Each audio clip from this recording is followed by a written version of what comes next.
Pernah nggak kamu bertanya-tanya kenapa penutur bahasa Inggris cenderung lebih percaya diri saat menyampaikan pendapat?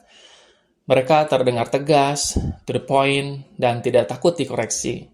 Sementara kita, penutur bahasa Indonesia, seringkali terdengar ragu-ragu. Kalimat kita panjang, penuh basa-basi, dan kadang bahkan tanpa subjek. Bisa jadi ini bukan sekedar soal budaya, tapi soal bahasa. Dan dalam linguistik, ini bukan hal baru. Ada sebuah teori yang sangat terkenal namanya Sapir-Whorf Hypothesis atau Linguistic Relativity. Teori ini menyatakan bahwa struktur bahasa yang kita gunakan sehari-hari bisa memengaruhi cara kita berpikir. Teori ini tidak mengatakan bahwa bahasa menentukan pikiran kita secara mutlak, tapi bahasa bisa membentuk cara kita memandang dunia. Apa yang sering kita ucapkan akan membentuk cara kita memahami realitas, baik sebagai individu maupun sebagai bangsa. Sekarang mari kita lihat perbedaan sederhana ini. Kalimat bahasa Inggris, contohnya, I broke my leg. Bahasa Indonesia, kaki saya sakit. Dalam kalimat berbahasa Inggris, subjeknya jelas, I, saya, yang melakukan tindakan, broke my leg. Kalimatnya aktif, tegas, dan menunjukkan tanggung jawab. Dalam bahasa Indonesia, fokusnya bukan pada pelaku, tapi pada akibat. Kaki saya sakit. Tidak jelas siapa penyebabnya. Bahkan kalimat itu bisa muncul tanpa kejadian jelas. Ini sejalan dengan pengamatan para linguistikawan seperti Talmy Gifford tahun 1993 bahwa struktur kalimat aktif cenderung membentuk budaya tanggung jawab. Sebaliknya, kalimat pasif atau tanpa subjek bisa membuat pola pikir menjadi kabur, netral, atau menghindar. Penutur bahasa Inggris sejak kecil terbiasa menggunakan frasa seperti I forgot, I think this is wrong, atau I disagree. Hal ini mengajarkan anak untuk menjadi pelaku, menyatakan pendapat, dan mengakui kesalahan. Sebaliknya, dalam percakapan berbahasa Indonesia, kita sering dengar, belum dikumpulkan, nilainya jelek, mungkin bisa diperbaiki sedikit. Subjeknya dihilangkan, tanggung jawab tidak jelas.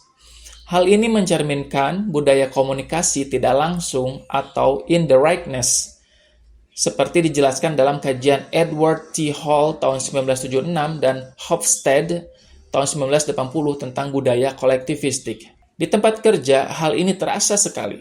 Dalam rapat perusahaan asing, kalimat seperti I disagree with this direction itu kalimat biasa dan dianggap wajar. Tapi di lingkungan kerja Indonesia, gaya bicara seperti itu bisa dianggap tidak sopan, terlalu frontal, bahkan menyinggung. Budaya kita sangat menghindari konflik verbal. Kita lebih memilih kalimat-kalimat seperti mungkin perlu dipertimbangkan ulang, atau bisa jadi ada pendekatan lain. Menurut Erin Meyer dalam The Culture Map tahun 2014, hal ini adalah ciri khas dari high context culture, di mana makna tersembunyi di balik kata-kata dan ekspresi sering dibungkus dengan kehati-hatian sosial. Di kelas, murid di budaya barat terbiasa menjawab, I think the answer is this. Mereka diajarkan bahwa berpikir salah itu wajar. Sementara di kelas-kelas Indonesia, siswa sering berkata, saya nggak tahu pasti bu, mungkin salah ya. Bukan karena tidak bisa, tapi karena takut salah. Menurut Snedden tahun 1996 dan Arrington tahun 1998, bahasa Indonesia sangat memungkinkan subjek dihilangkan dalam kalimat. Hal ini sejalan dengan nilai masyarakat yang menghindari konfrontasi dan lebih memilih harmoni. Kita tidak bisa mengubah struktur bahasa kita secara instan, tapi kita bisa memilih cara menggunakannya. Kita bisa belajar menyebut subjek ketika bicara. Kita bisa membiasakan diri mengatakan, saya lupa mengumpulkan, atau menurut saya, ide ini bisa lebih kuat kalau. Kita tidak sedang mengubah bahasa Indonesia menjadi Inggris, tapi kita sedang melatih kejelasan berpikir lewat pilihan kata. Bahasa adalah cermin cara berpikir kita, dan cara kita berpikir akan menentukan cara kita bertindak, membuat keputusan, dan bahkan memimpin. Maka, jika kita ingin membentuk generasi yang tangguh, jujur, dan bertanggung jawab, kita bisa mulai dari bahasa yang kita gunakan setiap hari. Karena Bangsa yang besar tidak hanya besar karena sejarahnya, tapi juga karena cara berpikir dan cara berbicaranya.